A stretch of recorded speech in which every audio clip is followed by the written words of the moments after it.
Trudy was a baby. Her parents loved her dearly, and when their Trudy smiled, she gave them a rush of instant joy, their one and only awesome wonder child. She started to grow and learned how to walk, and when she finally had something to say, she said, "You have a big nose, Daddy, and Mummy, you have big hairs that are grey."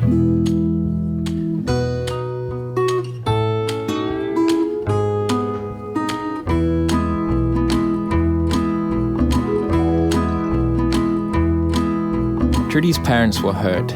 Their daughter's words really stung. They were both taken aback.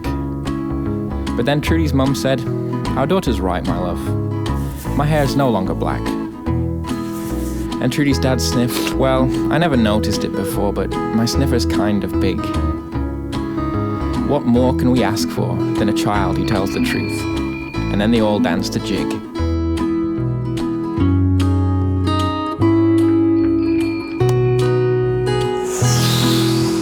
Trudy got a little older, grew a little taller, and then off to school she went. She was excited to learn how to read, to make friends, and to one day become important. But it all went wrong when she tried to make a friend, and ended up being blamed for making little Maisie cry because she said, "Hi, is your big mole been named?"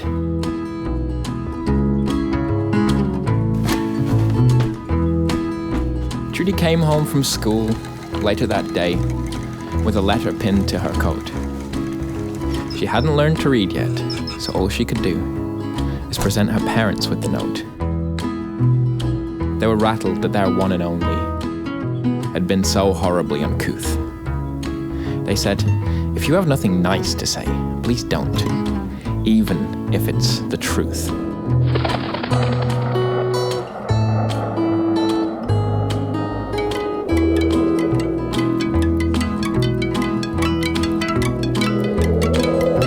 The next day, Trudy returned to school, hoping to prove she was a good kid. She wanted to make friends with Georgia and Sasha and Max and Lil and Sid. "You have big freckles. You have big ears. When you cried at recess, you had big tears.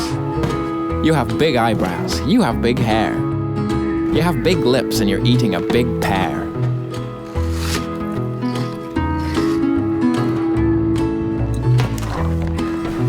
She wasn't sure why she got into trouble, but she had an idea that maybe it had to do with when she asked her teacher, "Sir, when are you having your big baby?" Trudy didn't know what she'd done, but she had a feeling that the notes were a clue. "I haven't learned to read yet, Mum and Dad, but I sure can't wait till I do." Trudy's mum cried, "Our child can't lie. Maybe she won't succeed. Or make good friends, get a job, be happy, or even learn how to read." Trudy's father listened, silently feeling her pain, till he finally had something to say. "She'll learn how to read if she keeps her mouth shut, just for the length of one day."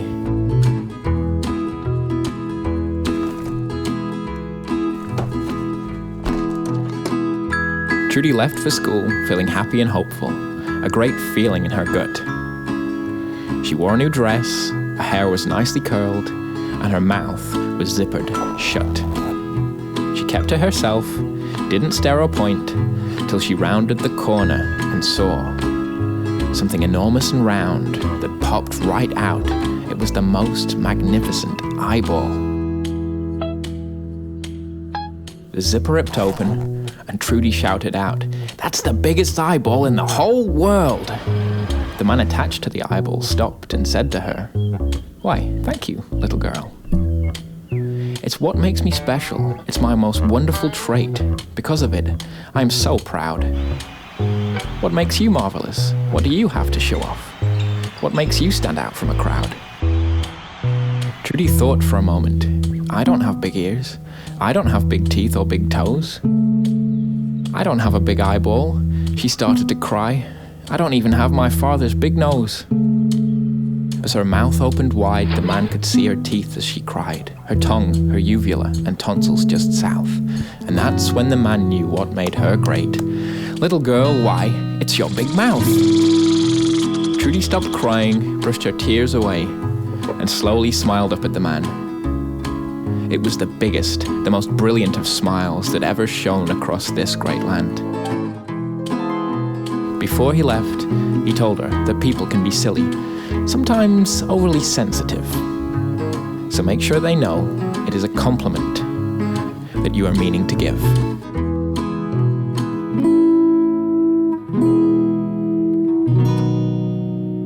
Trudy danced down the street, smiling and singing to everyone who she passed by. I love your big knees, your big lovely feet, your wonderful thunderous big cry.